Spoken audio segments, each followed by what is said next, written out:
How to repost videos on TikTok. Hi everybody, welcome back to the channel. In today's video I will guide you on how you can repost videos on TikTok, so make sure to watch the video till the end. In order to repost videos on TikTok, all you have to do is first of all open the TikTok app. Let's say that you find a video of interest that you want to share and then repost to some other people. Then in that case, what you have to do is just go ahead and first of all play the video. Then just tap the little share icon from the bottom right hand side of the screen. Once you tap the share icon, here you'll find a section that says repost. So just tap on the repost button here. Now when you tap the repost option, it'll ask you to repost this video. So all you need to do is just tap on the repost button.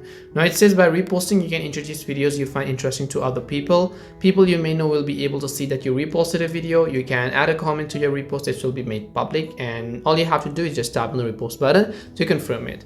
That is it on how you can repost a video on TikTok. We hope the video was helpful, and if it did help you, make sure to leave a like and subscribe to the channel. And if you have any questions, feel free to leave them down.